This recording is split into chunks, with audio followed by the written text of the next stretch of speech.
Tenir cette présence et la manifester au moment opportun. Je prie Dieu que cette année, quand tu es au travail, tu saches comment contenir cette présence. Mais dès qu'on en a besoin, transforme-toi tout de suite. Plus blanc qu'un foulon ne pourrait le faire.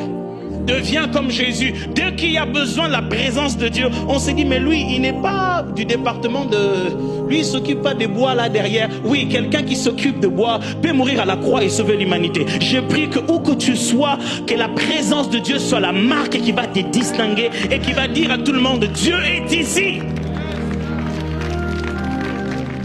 Cette année, il y a des moments où tu rentres chez toi à la maison, ne rentre pas en père de famille, rentre en sacrificateur du Dieu vivant, chargé de l'offrande et du sacrifice de la maison. Entre-y, non pas juste parce que c'est ta maison que tu as payée, mais parce que tu es porteur de l'arche de gloire. Quand je vais piétiner chez moi, cette maladie dont on m'a parlé à la maison, elle va s'en aller.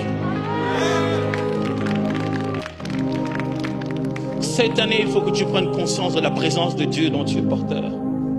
Et aussi, deuxièmement, Dieu aime choisir un endroit spécifique pour manifester sa présence.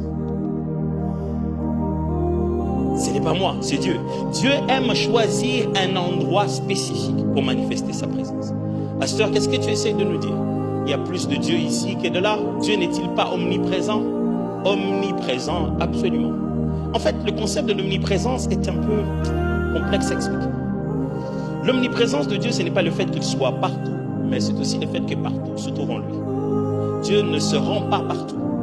Dès qu'il a besoin de se rendre à un endroit, c'est qu'il n'y était pas avant. Il peut donc, de ce fait, ne pas être omniprésent. Il peut se déplacer à plusieurs endroits pour s'y rendre. Dès qu'il fait ça, il n'est pas omniprésent. Parce que la seconde, il quitte ici pour là-bas, il n'est pas là-bas. Et à partir du moment où un nouveau lieu est découvert, où il ne se trouve pas, il perd de l'omniprésence. Donc si tu vas à un endroit que tu appelles découverte, Dieu y est déjà. Parce que je me fais comprendre ici. Ce sont des genres de choses qui font mal à la tête, je vous assure. Pourquoi vraiment quand on adore Dieu, dit, oh Seigneur, tu es tout ce que je ne comprends pas. Alléluia. Mais c'est seulement pour dire que Dieu est partout.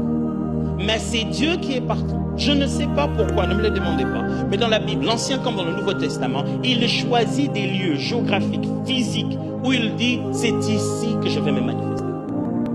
Et ça devient un lieu de rendez-vous. Il a choisi un endroit mythique qu'on connaît tous, qu'on appelle un temple. Et il a fait de nous-mêmes des temples. Mais comme dans l'Ancien et le Nouveau Testament, Dieu aime des lieux où il